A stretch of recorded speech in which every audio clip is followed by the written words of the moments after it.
सर्व विद्यार्थी आणि पालकांना नमस्कार. इयत्ता 8वीच्या विद्यार्थ्यांसाठीची NMMSची जी परीक्षा असते त्या परीक्षेमध्ये तुम्हाला 2 पेपर असतात. एक असतो मॅथचा, दुसरा असतो सॅटचा. मागचा जो माझा व्हिडिओ होता त्याच्यावर बऱ्याच पालकांनी प्रश्न विचारला की नक्की याच्यासाठी पुस्तकं कुठली वाचायची. त्याच प्रश्नाचं उत्तर मी तुमच्यासाठी आज घेऊन येणार आहे. NMMSच्या परीक्षेसाठी तुम्हाला कुठली कुठली पुस्तकं वाचायची आहेत, कशा पद्धतीने अभ्यास करायचा आहे. ठीक आहे. सो जर तुम्ही 8वीला असाल आणि NMMSची तयारी करत असाल तर इग्नाइट पाठशालामध्ये NMMSची आम्ही बॅच घेऊन आलेलो आहोत. बॅच जी आहे ती 25 जुलैपासून सुरू होणार आहे आणि या बॅचचं वैशिष्ट्य, सगळ्यात खास वैशिष्ट्य असं आहे की अतिशय कमी किमतीमध्ये बॅच आहे. फक्त 2,999 रुपये तुम्हाला वन टाइम भरायचे. त्याच्यानंतर तुम्हाला परत पैसे भरायची गरज पडणार नाही. आणि याच्यामध्ये तुम्हाला काय काय मिळणार आहे तर लाईव्ह लेक्चर किंवा रेकॉर्डेड लेक्चर, जसं तुम्हाला हवं तशा पद्धतीने तुम्ही लाईव्ह लेक्चर बघू शकता, किंवा जर तुम्हाला लाईव्ह लेक्चर बघायला नाही मिळाले तर तुम्ही नंतर रेकॉर्डेड लेक्चर बघू शकता. सोबतच तुम्हाला PYQचं विश्लेषण सुद्धा मिळणार आहे. प्रिव्हियस इयर जे काही क्वेश्चन्स आहेत त्यांचं विश्लेषण मिळणार आहे. याच्याच सोबत तुम्हाला सगळ्यात महत्त्वाचं म्हणजे अभ्यासाचं साहित्य तुम्हाला वेगळं विकत घ्यायची गरज नाही. अभ्यासाचं साहित्य सुद्धा तुम्हाला इग्नाइट पाठशालातर्फे मिळणार आहे आणि सर्व विषयांसाठीच्या शॉर्टकट ट्रिक्स ज्या आहेत त्या सुद्धा मिळणार आहेत. प्लस तुम्हाला प्रॅक्टिस करण्यासाठी डेली बेसिसला सुद्धा टेस्ट होणार आहे आणि वीकली बेसिसला पण टेस्ट होणार आहे. डेली बेसिसच्या ज्या टेस्ट आहेत, आज जो टॉपिक शिकवला त्याच टॉपिकवर लगेच टेस्ट होणार. वीकली जी टेस्ट आहे, आठवड्याभरामध्ये जे काही शिकवलंय त्याच्यावर लगेच आठवड्याच्या एंडिंगला सॅटर्डेला आपण टेस्ट घेत असतो. तर अशा पद्धतीने ही जी बॅच आहे अगदी कमी किमतीत बॅच आहे. मी तुम्हाला सांगितलं ना की सगळ्यात खास काय आमचं की बॅचची किंमत जी ती अतिशय कमी आहे. जर तुम्ही NMMS ची परीक्षा पास झालात तर 8वीला तुम्ही एक्झाम देताय, 9वी, 10वी, 11वी आणि 12वी अशा 4 वर्षांसाठी तुम्हाला दर महिन्याला 1,000 रुपये गव्हर्नमेंट कडनं स्कॉलरशिप येणार आहे. ठीक आहे. NMMS सोबतच इग्नाइट पाठशालामध्ये इयत्ता 4थीची स्कॉलरशिपची बॅच, इयत्ता 7वीची स्कॉलरशिपची बॅच, इयत्ता 5वीची नवोदयची बॅच आणि NMMS ची बॅच आणि तसंच होमी बाबाची बॅच, ऑलिम्पियाडची बॅच, या सगळ्या बॅचेस ज्या आहेत त्या 25 जुलैपासून सुरू होत आहेत. बॅच जर तुम्हाला विकत घ्यायची असेल तर खाली डिस्क्रिप्शन मध्ये लिंक आहे, त्या लिंकवर क्लिक करा म्हणजे तुम्हाला बॅच अगदी आरामात विकत घेता येईल. ठीक आहे. तर आता आपण बघूयात की NMMS परीक्षेसाठी नक्की काय काय आपल्याला करायचं आहे. तर NMMS म्हणजे काय, national means cum merit scholarship. ठीक आहे. कशी मिळते ही, तर जे काही मेरिटमध्ये येणारे विद्यार्थी आहेत त्या विद्यार्थ्यांना दरमहा 1,000 रुपये मिळत असतात. आता हे 1,000 रुपये 4 वर्षांसाठी त्यांना मिळतात म्हणजे 48,000ची एकूण रक्कम जी आहे ती विद्यार्थ्यांना मिळत असते. आणि याच्यासाठी तुमची जी काही हुशारी आहे तुम्हाला पणाला लावावी लागते. ठीक आहे. मग आता ती कशी पणाला लावायची, तर तुम्हाला 2 पेपर आहे. पहिला पेपर आहे मॅथचा, दुसरा पेपर आहे सॅटचा. ठीक आहे. मेंटल ॲबिलिटी टेस्ट आणि स्कॉलिस्टिक ऍप्टिट्यूड टेस्ट. ठीक आहे. मेंटल ॲबिलिटी टेस्ट आणि स्कॉलिस्टिक ऍप्टिट्यूड टेस्ट असे हे 2 ज्या टेस्ट आहेत किंवा 2 जे पेपर आहेत एकाच दिवसामध्ये दोन्ही पेपर होतात. याच्यामध्ये मॅथच्या पेपरमध्ये 90 प्रश्न आहे, 90 मिनिटांचा वेळ, 90 मार्क. ठीक आहे. सेम आता इकडे सॅटच्या पेपरमध्ये 90 प्रश्न आहे, 90 मिनिटांचा वेळ आहे, 90 मार्क आहे. ठीक आहे. एक प्रश्न एका मिनिटाला 1 मार्क त्याला मिळणार. ठीक आहे. तर असं टोटल जर आपण बघितलं तर तुम्हाला 180 प्रश्न सोडवायचे आहेत आणि 180 मिनिटांचा तुम्हाला वेळ मिळणार. पण आता हा 180 मिनिटांचा वेळ म्हणजे तुम्हाला पूर्णच्या पूर्ण 3 तास एकाच जागेवर बसायचं आहे का, तर नाही. पहिला पेपर झाला की दुसऱ्या पेपरच्या आधी तुम्हाला ब्रेक मिळणार आहे. ब्रेक टाइम मिळेल, 1 तास 1.5 तासाचा मध्ये वेळ मिळतो. त्यावेळेला तुम्हाला लंच वगैरे करायला मिळतं किंवा तुम्हाला थोडंसं फ्रेश व्हायला मिळतं. 1.5 तासाचा पहिला पेपर संपल्यानंतर नंतर तुमचा 1.5 तासाचा वेळ देऊन पुन्हा पुढचा पेपर जो आहे तो सुरू होणार. ठीक आहे. तर अशा पद्धतीने तुमचे 2 पेपर हे होत असतात. आता या पेपरमध्ये सगळ्यात की पॉइंट काय आहे हे लक्षात घ्या की या पेपरमध्ये तुम्हाला नेगेटिव्ह मार्किंग सिस्टीम नाहीये. नेगेटिव्ह मार्किंग सिस्टीम नाही याचा अर्थ काय की जरी तुमचं उत्तर चुकलं तरी सुद्धा तुमचे गुण कापले जाणार नाही. ठीक आहे. मग आता आपल्याला काय करायचं आहे की जे काही 180 प्रश्न आहेत ते सगळेच्या सगळे सोडवायचे आहेत. जरी एखाद्या प्रश्नाचं उत्तर आपल्याला एक्झॅक्टली माहित नसेल तर ऍटलीस्ट जवळपास पोहोचू शकतो आपण की चला ए नाही तर कदाचित बी असेल, ए किंवा बी पैकी मग तुम्ही जर कन्फ्युज आहात तर मग त्यातलं एक तुम्ही कुठलं तरी निवडू शकतायत. बरोबर. तो प्रयत्न करायचा आहे की आपण सर्वच्या सर्व प्रश्न सोडवू. 180 पैकी कमीत कमी 170 प्रश्न हे तुम्ही प्रॉपरली सोडवून 10 प्रश्न जे आहेत ते अशा पद्धतीने जरी केले तरी सुद्धा तुमचा स्कोअर जो आहे तो चांगला येतो आणि तुम्ही 101% NMMS ची जी स्कॉलरशिप आहे ती मिळवायला पात्र होतात. ठीक आहे. चल आता पुढे पहिला जो लेव्हल आहे, पहिला जो पेपर आहे तुमचा मॅथ्सचा. मानसिक क्षमता चाचणी किंवा बौद्धिक क्षमता चाचणी, मेंटल ॲबिलिटी टेस्ट. याच्यासाठी तुम्हाला कुठलंही पाठांतर करायची गरज पडत नाही. तुम्हाला फक्त काय करायचंय तर बौद्धिक क्षमता चाचणीचे जे काही प्रश्न आहेत त्यांच्या ज्या ट्रिक्स आहेत त्या ट्रिक्स समजून घ्यायच्या.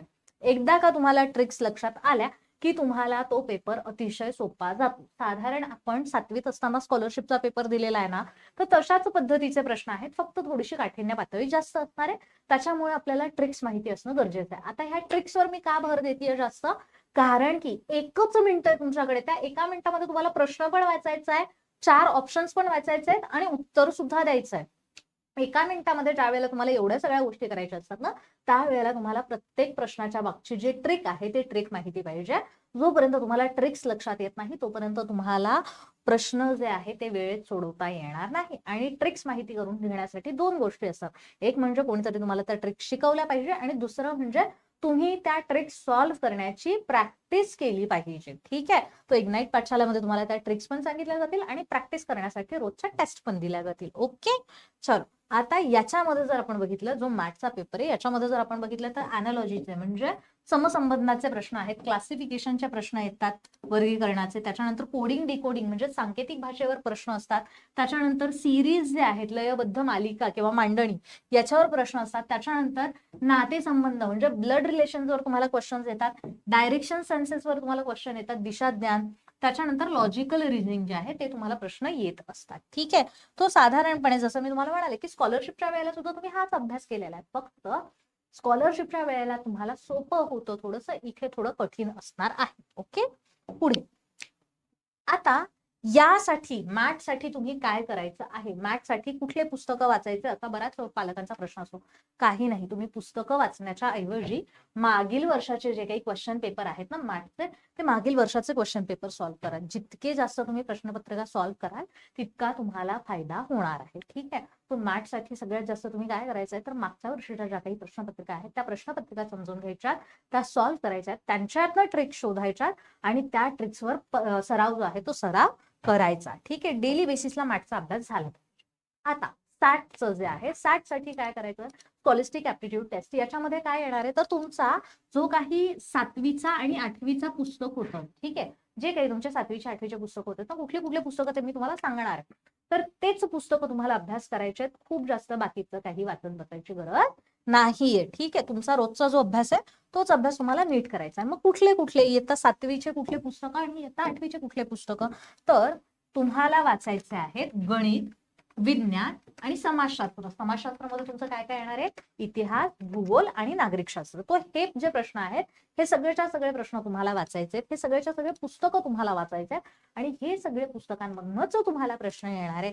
7वीचे सुद्धा आणि 8वीचे सुद्धा पुस्तकं तुम्हाला वाचायचे. यात तुम्हाला एनसीईआरटी आणि एसएससी म्हणजे महाराष्ट्र राज्य मंडळाची जी काही पुस्तकं आहेत ही सगळी पुस्तकं तुम्हाला वाचायची आहेत. म्हणजे मग तुम्हाला आता 7वीची एनसीईआरटी, 7वीची एसएससी बोर्ड, 8वीची एनसीईआरटी, 8वीची एसएससी बोर्ड, एवढेच पुस्तकं तुम्हाला वाचायचे आहेत. यापेक्षा जास्त बाहेरचे खूप मोठे मोठे पुस्तकं घेऊन येऊ नका, खूप मोठे मोठे पुस्तकं वाचत बसू नका. हे एवढं जरी तुम्ही नीट व्यवस्थित वाचलं, यातले सगळे चॅप्टर्सच्या खालचे प्रश्न, त्याच्यानंतर चॅप्टरमध्ये असलेले जे काही टेबल्स आहेत, डायग्राम्स आहेत, प्रॅक्टिकल्स आहेत, या सगळ्या गोष्टी जर तुम्ही बारकाईने वाचल्यात तर तुम्हाला 180 जे मार्क आहेत ते 180 मार्क मिळवायला काहीही कठीण जाणार नाही. ठीक आहे.